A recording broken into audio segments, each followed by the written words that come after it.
तो क्योंकि जब भी कोई काम करते हैं, जो कर्म करते हैं कोई, तो आप सब भाई बहन अच्छे से जानते हैं जब भी हम कोई कर्म करते हैं तो उसका एक कर्म का फल बनता है और उस कर्म फल को व्यक्ति को भोगना पड़ता है। और हर कर्म के पीछे एक उद्देश्य होता है। बिना उद्देश्य के या तो वो पागल हो, मानसिक रूप से विक्षत हो, वही कोई व्यक्ति बिना उद्देश्य के काम करता है। बाकी जितनी मानव जाति है बिना उद्देश्य के कोई काम नहीं करता।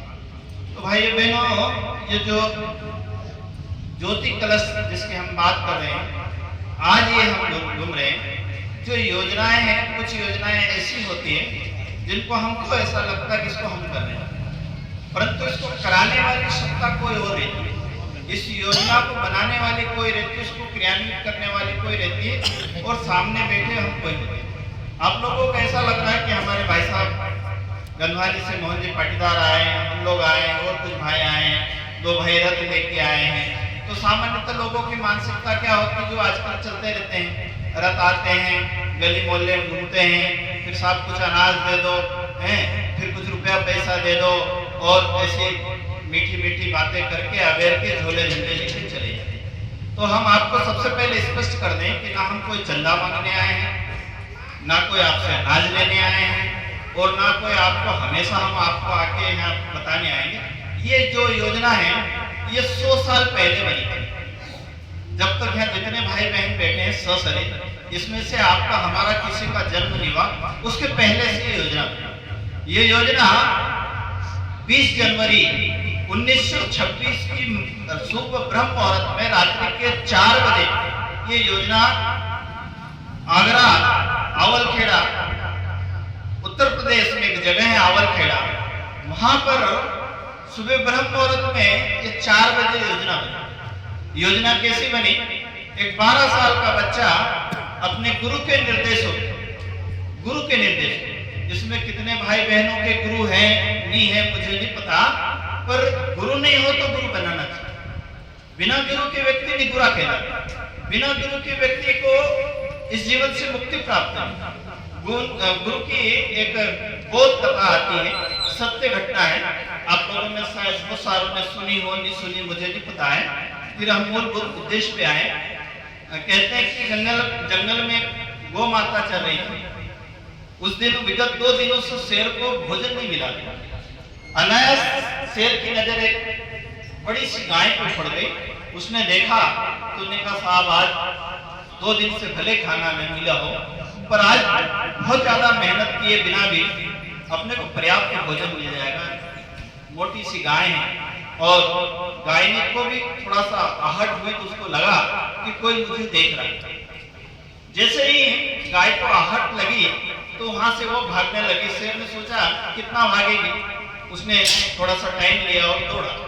दौड़ते दौड़ते क्या हुआ कि भागे, रास्ते में जलाशय आया और जलाशय के बीच में उसी से निकलने लगी। जलाशय में भयंकर कीचड़ था, दलदल था, जिसको वो भागी, खूब कोशिश करी और दलदल में फंस गई।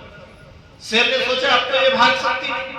शेर पीछे से दौड़ा और वो 10-15 फीट की दूरी पे जाके वो भी उस दलदल में फंस गया। ना गाय आगे जा सकती, ना पीछे हो सकती, ना शेर आगे जाए ना पीछे। शेर कोशिश कर रहा कि मैं इसको पकड़ूं। जब गाय को पक्का विश्वास हो गया कि अब ये जो है शेर आगे नहीं बढ़ सकता, निश्चिंता से, तो गाय मुस्कुराई। तो शेर ने कहा कि देवी आप क्यों मुस्कुरा रहे हो? उसने कहा मैं तो इसलिए मुस्कुरा रही हूं कि मेरा मालिक है। जब मैं शाम को घर तक नहीं पहुंचूंगी तो मालिक को चिंता होगी। जितने यहाँ भाई बहन किसान हैं, हम भी किसान हैं, भाई साहब भी अच्छे बड़े किसान हैं।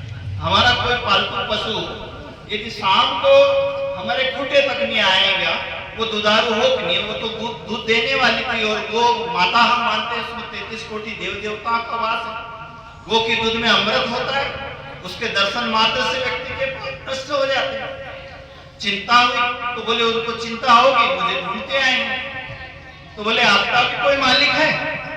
शेर घुर्राया, बोले मेरा मालिक, मैं जंगल का राजा हूं, मेरी दहाड़ से लोग खबर फिर हंसी माता। उन्होंने कहा आप भी हंस रही हैं, आपके माथे पे मौत मंडरा रही है, हंस रही है? उन्होंने कहा मुझे विश्वास है, मैंने अपने मालिक के प्रति समर्पण किया। मैं उनको बच्चों को मीठा मीठा दूध पिलाती, उनको बलशाली बनाती, परिवार का पालन पोषण करती, मैं पौष्टिक गोबर देती। उस मेरे गोबर और गोमूत्र से जो अन्न उत्पादन होता है वो मालिक के बच्चे खा के हष्ट पुष्ट होते हैं, निरोग होते हैं, बलशाली हो जाते हैं। तो मुझे चिंता हो बात। फिर उन्होंने कहा तो आपको आएगा। फिर थोड़ी देर बाद क्या होता है, मालिक ढूंढते ढूंढते आता है और गौ माता को निकालता। गौ माता कहते देखो घुर्राता रहता है।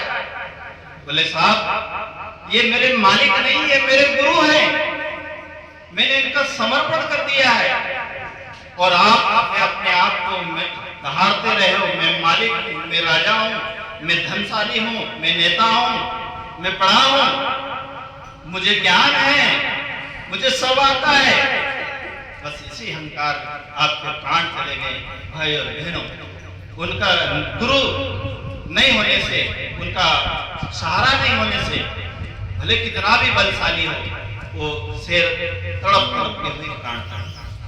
तो बात हम क्या कर रहे थे, आज से 100 साल पहले 20 जनवरी 1926 को सुबह 4 बजे ब्रह्म मुहूर्त में गुरुदेव हमारे गायत्री परिवार के जो आराध्य हैं, संस्थापक है पंडित श्री राम शर्मा आचार्य, उनके गुरु ने उनको कहा था, क्या कहा था कि यदि आप गायत्री की नित्य साधना करोगे, जप करोगे, गुरु के मार्गदर्शन में यदि आप करोगे तो आपको क्या करना है निर्देश मिलेंगे। उसी समय एक दिव्य चेतना उनके घर में दीपक से प्रकट है। कितने भी धर्म के अनुयायी हो, सब अग्नि को साक्षी मानते हैं। ज्योति हम दीपक जलाते हैं, अगरबत्ती जलाते हैं, सारे हमारे पेट के अंदर भी अग्नि होती है, तब पाचन होता है। अग्नि से सारे संस्कार होते हैं। उस अग्नि में से दिव्य चेतना के रूप में प्रकट हुई एक दिव्य आत्मा, जिसको सर्वेशानंद कहा गया। हर चीज का हम लोगों ने पढ़ी होगी हिंदी में संज्ञा सर्वनाम। किसी वस्तु को पहचानने के लिए एक संज्ञा होती है, उसका नाम दिया जाता है। उनका नाम सर्वेशानंद दिया गया। शक्तियों के नाम नहीं होते। हम दुर्गा कहें, आई माता कहें, काली माता कहें, सब नाम में अंग्रेज हम गुलाब कहते हैं, अंग्रेज लोग उसको रोज बोलते हैं, ROS रोज। भाई वो रोज अलग हो गया, गुलाब अलग हो गया। मैं बताऊं, रोज उसी गुलाब को कहते हैं, हम गुलाब कह रहे हैं, चीज तो एक ही है ना। हम कोई भी माता कहें, शक्ति एक है, अंतरिक्ष शक्ति एक है जो सारी सृष्टि का संचालन करती है। हमने जैसी श्रद्धा हो, जैसी भक्ति, उसमें से दिव्य रूप में प्रकट हुई और कहा, डर गए बालक, क्या करना है? बोले आपको बड़े काम करना है। क्या काम करना है? पूरी दुनिया को बदलना है। बोले मैं बच्चा, हम क्या बदल सकते? बोले आपको नहीं बदलना, शक्ति आपके अंदर आएगी। बोले कैसे आएगी? बोले वैसे आएगी जहां पात्र होता शक्ति आ जाती। ये पावर आई, इसमें बिजली जल रही, इसमें पावर है, आवाज निकल रही, मोबाइल में पावर से चार्ज हुआ, दुनिया के किसी भी बैठे व्यक्ति को हम पता कर लेते, बात कर लेते, फोटो सेंड कर देते, वो आपका काम करता। वहां से जो शक्ति साधना हुई और उनको कहा क्या करना है आपको, सबसे पहले अपने आप को चार्ज करना है। हम किसान हैं, हमारे पास चार्जेबल बैटरी होती है, जब हम चार्ज कर लेते हैं तो 1 किलोमीटर तक लाइट दे पाते हैं। जब धीरे धीरे उसकी चार्जिंग खत्म हो जाती है, क्या होता है? लाइट कम हो जाती है, प्रकाश कम हो जाता है। अभी यहाँ लाइट है, अब हम उजाला करें, पर यदि यहाँ 2-4 और हेलोजन बढ़ा दें तो क्या होगा? उजाला बढ़ जाएगा। और 10-20 और हेलोजन बढ़ा दे और उजाला बढ़ जाएगा। मतलब क्या हुआ? अंधेरा है, तब तो उजाला बढ़ता जा रहा है। यदि अंधेरा नहीं हुआ तो उजाला नहीं बढ़ता। तो कहने का मतलब उस दिव्य चेतनाओं ने कहा कि आपको अपने आप को साधना है और साधने के बाद आपको काम करना। तो भाई साहब जो बता रहे थे, बहनें बड़ी भावनाशील होती हैं और साधक होती हैं।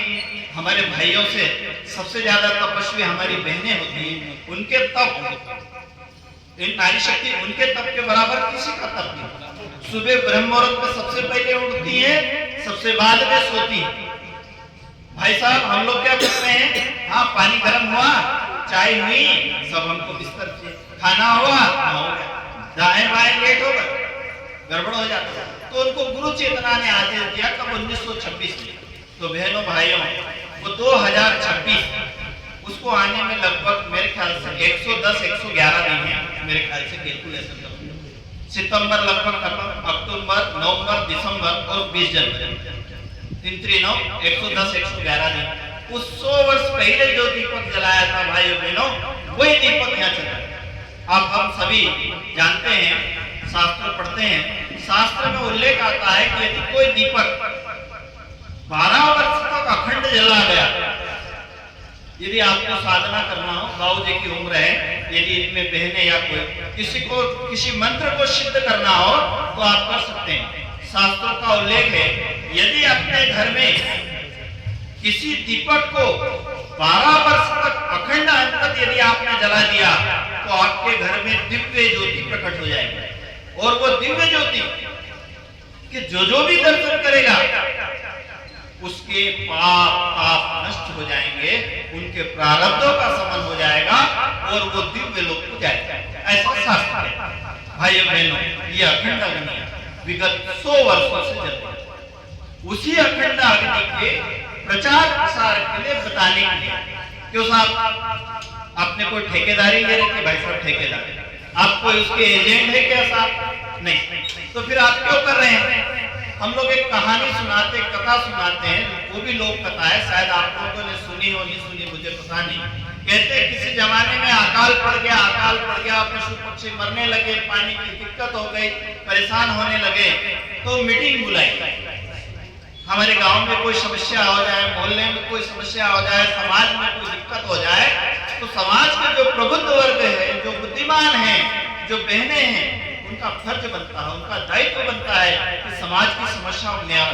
ये हमारे बाबूजी जो सफेद बालों वाले दिखाई दे रहे हैं, अभी युवा बुजुर्गों को कम आते हैं। इनके पास जो ज्ञान है, इनके पास जीवन का जो अनुभव है, इन्होंने जीवन में जो संघर्ष किया है, जो तब किया हर किसी का है। ये हमारी माताएं बेटी जिनके आंखों में चश्मा लगा, उम्र से बड़े कमजोर हो गए, चेहरे पे गालों पे बड़े झुर्रियां पड़ गई हो, बैठने में भले दिक्कत हो रही हो, खाना हजम होने में दिक्कत हो रही है, भले लोग नहीं सुन रहे, पर आपके पास जो अनुभव है वो अनुभव जबरदस्त है। तो बुजुर्गों पक्षियों ने कहा क्या करना चाहिए, सब समस्या आ गई, पानी है नहीं, हम मर जाएंगे। तो उन्होंने मीटिंग बुलाई, सारे पशु पक्षी इकट्ठे हुए और मीटिंग बुला के चलने लगे। गांव से निकले तो कहते हैं, कथा कितनी सत्य मुझे नहीं पता, रास्ते में मुर्गा मिला, अच्छा कहाँ जा रहे हो, आपको पता नहीं है? बोले क्या? बोले अकाल पड़ा है, पानी है नहीं, हम मर जाएंगे। तो आप क्या करेंगे? बोले हम नदी किनारे जाएंगे, कुआं खोदेंगे, गड्ढा खोदेंगे, पानी निकलेगा, जान बचेगा। मुर्गा हंसने लगा। बोले कहा आपकी इतनी सी चोंच है, जरा सी कान खुला, आप क्या कर लेंगे? तो उन पक्षियों ने कहा शास्त्र ऐसा कहता है कि सामूहिक समस्या का यदि सामूहिक रूप से समाधान किया जाए तो ईश्वर की कृपा होती, उनका अनुदान वरदान बरसता है, वो चेतना का शक्ति मिलती है, तो हम उस पर विश्वास करते हैं। मुर्गे को विश्वास नहीं हुआ, वो गए, सबने ईश्वर का ध्यान किया, सबने किसी ने टांग लगाया, किसी ने चोट लगाए, दाएं बाएं करे, ईश्वर की कृपा ही। उन्होंने कहा मनुष्य तो कैसे भी पी लेगा, 1000 फीट नीचे बोर करके पानी निकालेगा, बेचारे इनकी जान कैसे बचेगी, कैसे क्या होगा? ईश्वर की कृपा हुई, पानी जल निकलने लगा, पक्षी पानी पीने लगे, और जैसे अभी नवदुर्गा में गरबा करने लगे, वो भी नाचने लगे, खूब नाचने लगे, हो हल्ला करने लगे। जब किसी के घर बहुत हंसी आए या किसी घर रोने की आवाज आए तो हमको सब होता है, हंस रहे मतलब खुशी है, कोई रो रहा है मतलब परेशानी है, कोई दिक्कत है, वो हंसने लगे, जोर जोर से खिलखिलाने लगे। मुर्गे ने आवाज सुनी, क्या बात हो गई? वो भी गया भागे भागे, पानी देखा, प्यास तो उसको भी लगी, वो दौड़ने लगा, पानी पानी करने का नहीं, पानी क्यों नहीं पानी पी सकते? बोले साहब आप पानी इसलिए नहीं पीते हैं कि आपको ईश्वर के सिद्धांत पे भरोसा नहीं, आपके ईश्वर की नियति पे विश्वास नहीं, इसलिए आपने संघ का साथ नहीं दिया, कलयुग के संघ शक्ति, आपने संगठन पे विश्वास नहीं किया, इसलिए आप पानी नहीं पी सकते। उसने कहा साहब गलती तो हो गई। फिर समाज के सामने जब किसी की गलती होती है तो सबको बुलाया जाता है कि साहब पंचे के सामने माफी मांग लो, पंचे के सामने गलती स्वीकार लो तो हो जाएगा। तो ने कहा साहब पंच के सामने आइए। उन्हें कहा साहब आप जो सजा देंगे हम स्वीकार करेंगे, क्या सजा देना हो? उन्हें कहा आपकी इतनी सजाएं हैं कि आप रोज सुबह ब्रह्म मुहूर्त में 4 बजे उठेंगे और 4 बजे उठ के सबके लोगों को जगाएंगे। उन्होंने कहा साहब ये तो बड़ी समस्या हो गई, पूरा गांव बड़ा है, मैं कहाँ जाऊंगा, किसको किसको उठाऊंगा? कोई 7 बजे उठता, कोई 5 बजे उठता, कोई 4 बजे उठता। जो 5 बजे उठता है यदि 4 बजे जो उठा दिया तो वो मुझे परेशान करेगा। अपने घर में आजकल के बच्चे 7-8 बजे उठते नहीं, बाबूजी 4 बजे उठ जाते हैं, बच्चों कहते उठ जा रहे, ए दादा ट्रैक्टर मत कर, ए माता जी फालतू चूचा मत कर, तेरे को उठना उठ जा। आजकल के बच्चे ऐसे जवाब देते, सुनते थोड़ी है, संस्कार नहीं है। ज्यादा गड़बड़ किया तो सबके सामने वो हल्ला कर देंगे, इसलिए चुपचाप ठीक है भैया तो क्या करो साहब? उन्होंने कहा ठीक है, उसका भी समाधान करते हैं। आप एक काम करना, ये जैसे चौक है तो कहा कौन सा चौक बोलते हैं इसको? आई माता चौक, भवानी चौक। तो कहा जहाँ चौक है वहां पे चढ़ जाना और सुबह जैसे 4 बजे चिल्लाना, कुकड़ू कू, क्या कहना, उठ जाओ रे, ब्रह्म मुहूर्त हो गया रे। तो बोले साहब कोई नहीं उठे तो? बोले ये तेरी गारंटी नहीं कि कोई उठे कोई नहीं उठे, कोई सोए रहे, तेरा काम है तेरे को बोलना, ये तेरी सजा है। और सजा इसलिए है कि तूने भगवान को सिद्धांत का पालन नहीं किया। भाइयों बहनों बेचारे उनके कब किया, उनके हजारों पीढ़ियां बीत गई पर अब भी बेचारा अब वो भी थोड़ा थोड़ा भूलने लगा है कि हमारे बाप दादा ने गलती करी तो हम क्यों सजा भोगे। इसलिए कभी कभी वो दोपहर में भी कुकड़ू कू करने लग जाता, भूल गया बेचारा, क्योंकि दिन में उजाला रात में उजाला, वो भ्रमित हो गया आज दुनिया से है। जिधर देखो रात में भी 1-1 बजे तक टीवी में आदमी देखता रहता है, बोलता रहता है, उसको समझ में नहीं आ रहा है कि आज कब सोता और कब उठता, वो भ्रम में जी रहा है। तो क्या करता है, बड़ी गड़बड़ हो जाती है। तो जब वो मन में चाहे तब वो उड़ जाता है। तो भाइयों बहनों उसने उस समय वो गलती करी थी, उसकी आने वाली सारी पीढ़ियां आज भी सजा पाएंगी। तो हमारे गुरुदेव ने हमको कहा, क्या कहा कि बेटा तेरे को जाना है, हर गांव में जाना है, हर गांव में बताना है ये ज्योति कलश है, ये 1926 में जलाया, इसको सब जगह ले जाना है, सब जगह दर्शन कराना है। कोई माने तो भी मुर्गे जैसा, कोई नहीं माने तो भी आपको जाना है, सबको कहना सब ज्योति कलश। ये भाई साहब बेटे हैं, यूं देखे जाए तो 70 साल की उम्र है। आप बताइए इस उम्र में इनको काम करने की जरूरत है क्या? ऐसे कोई अभावग्रस्त नहीं है कि आप में कोई जानते हो, मुझे मंच से कहना ठीक नहीं है। आज के समय में करोड़पति क्या कहूँ, अरबपति आदमी है, पर फिर भी भगवान का काम करें, ये सौभाग्य। भगवान ने कहा है कि जो शेष है, एक किताब है गुरुदेव ने लिखी है कि जो शेष है वही विशेष है। अभी शायद 5-7 दिन पहले सिंगाना की घटना है, मंदिर या होटल पे कोई 30 साल का नौजवान बैठा था और वो वहीं बैठा बैठा टपक गिर गया और उठाया तो प्राण निकल गए। सबको जाना है, हमको आपको सबको जाना है, ये दुनिया खाली करनी है। भले महल हमने बनाया कि 100 साल, पर हमारी गारंटी नहीं, हमको जाना है। आया है सो जाएगा, राजा रंगपति। और कबीरदास जी एक बात और कह गए, कबीरा जब पैदा हुए जग हंसे हम रोए और करनी ऐसा कर चले हम हंसे और जग रोए। जब हम दुनिया पे पैदा हुए तो दुनिया हंस रही कि कैसे गरीबी में, दरिद्रता में पैदा हुए, और हमने ऐसी करनी करी, ऐसा काम किया, ऐसा जीवन जिया कि जब इस दुनिया से विदा हुए और गली मोहल्ले से इसकी अंतिम यात्रा निकले तो लोग कहे कि क्या शानदार इंसान जा रहा है।